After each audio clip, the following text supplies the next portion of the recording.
Okay, here's my update.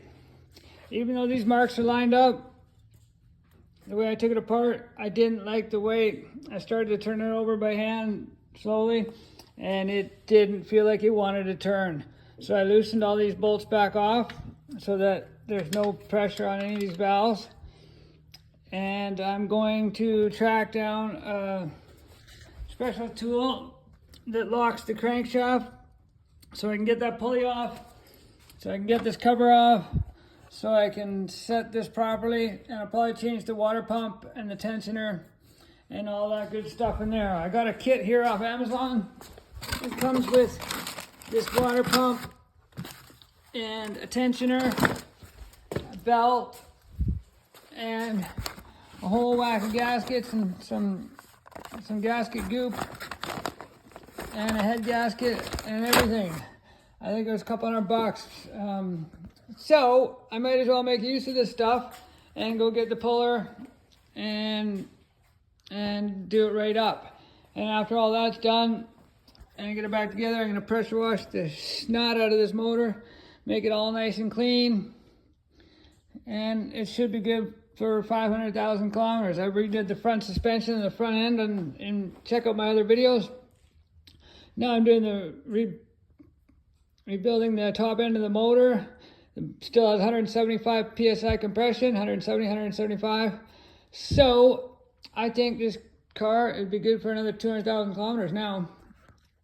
Peace out. Okay, I just made the executive decision to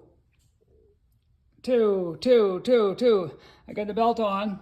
I had to take off the mount and everything else. I wanted to see what was going on down there.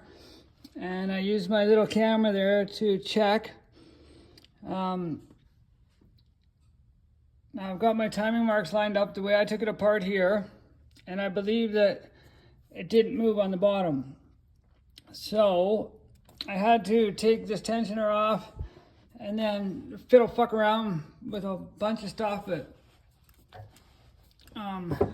I've got it in, and I believe it's going to be okay, because I don't have a special Honda tool to get the crankshaft bolt out. So, and because this has run hot so many times, I want to make sure that this fixes it. If this fixes it, I'm going to go in there again and change the seal here on the crank and the belt, the water pump, etc. But let's make sure that the head gasket's not gone. So the head gasket has to come off. I'm 99% sure this is good, but also I want to double check. So that's where I'm at now. It is possible to get the cam back in without, and I looked down there, I don't think it's moved and skipped a tooth. But what I'm going to do is turn it over and see if the timing marks line up, and turn it over a few times by hand with a wrench and make sure nothing hits. And I'll know as soon as I start it up if I did it right. Ah! Brilliant! Brilliant! I love shit like this. As you can see, I wrestled with it. I seen somebody said you can put the cam back in. As long as you mark the timing belt, you can do it without taking it off. But you know what? I'm going to change the timing belt anyways. And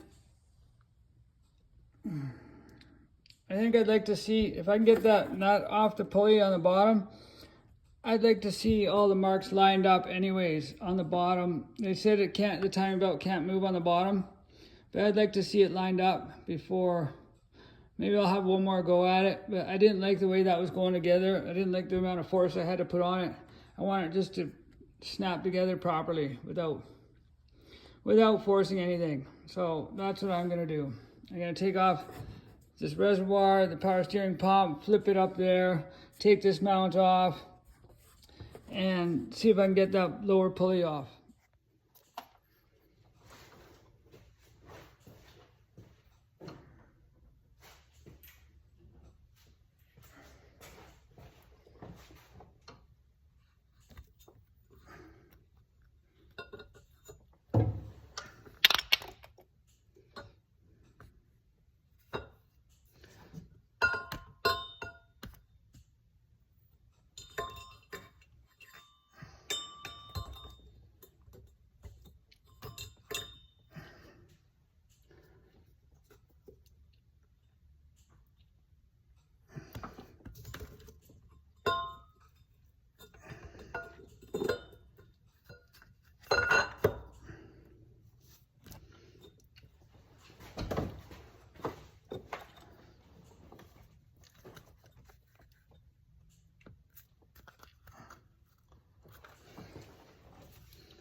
What the fuck?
Stupid idea.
I don't have any engine grease right now, so I'm going to take a little bit of this Lucas oil stabilizer and put it in the cam journals right there, etc. And then I'll probably pour some on the valves too. I know people will probably disagree with me, But that's all I got right now, and I don't feel like running to the store to get engine grease. And I'll probably turn it over a few times to build up oil pressure anyway. So that's what I'm doing. And if you watch my other video, I apologize. I put the camera in this little pocket here, and I just hoped it aimed right, but apparently it didn't. So some of the footage yesterday, that's why it wasn't focused on what I was trying to aim at. So sorry about that. And I don't edit my videos. Whatever comes out is how it works. So I'm sorry about that too, but what you see is what you get. These are not edited videos where I only show you the good stuff and the way it works. If I fail, the video fails. So sorry if that bothers you, then watch the ones that do 25 cuts on how to rebuild your engine. I do it once, and this is how it is. I'm a do-it-yourselfer. So whatever, take it as it is. This is my theory why the seals go. If you run it low, it had an oil leak at the beginning. So you run it low on oil, and then the oil isn't pumping up enough to overflow the cam here, because it has to overflow here. It comes up through the oil passages like that, and then it goes back down through, there's a hole there, and there's one there, and there's one there. So if there's not enough oil pumping up top, the oil just sits up here and doesn't overflow enough through here to be able to pour back down to recirculate through the motor. So that's why your little rubber valve seals melt, because the valves are getting hot because they're not cooled by the oil, and then the seals go. So always important to change your oil, keep it clean, and to also keep the level up. And if it's leaking oil, stay on top of it or get it fixed, because otherwise you're going to blow the top end of your motor on this thing. I think it should have another hole. There's one there, and one there. And there should be one over here, but there's not. There's not. There's only one right there. And I think there should be a couple of holes here to let the oil drain back down, so that it's got poor circulation up top here. That's probably why it's an oil burner. So far I used this little contraption to suck the oil out here. Now I need some paper towels to clean it up a little bit. Day 2. Before I start, I'm going to clean all the oil out of here. It's pretty deep, so I'm going to clean all the oil out of there, make sure there's no valleys, or make sure there's no oil passages that need to be cleaned out that are plugged up. Make sure there's no little springs or pieces of rubber. Well, make sure it's clean. Then I'm going to get rid of all the old valve seals and organize the parts a little bit and get ready for the beginning of day 2. But before I do that, I'm going to take Snoopy Dog for a walk. Here's a little tip. Get the proper size bolts ready and lined up so you know where they are, because they're all just a little bit different lengths. And just fit everything into place so you know where it's going. And another tip, don't try and sell a car on Marketplace while you're doing a job like this where you want to concentrate. There's so many freaking idiots asking a million questions that either buy a car or don't. Everything's in the ad. As is, where is. It's $2,500 car, not a Lamborghini, for frick's sakes. Anyways, next little trick to get this bolt in without, because it hits there, you have to pull this insert out and then put it in after. So now you got to pull it, tighten it up until this insert gets sucked into there. Otherwise, you can't get the bolt in. 160, 160, 150, 160. So maybe the carbon burn, I just took it on a carbon burn before this. Maybe that burned off all the oil that was in the system. I cleaned the PCV valve. It appeared to be okay.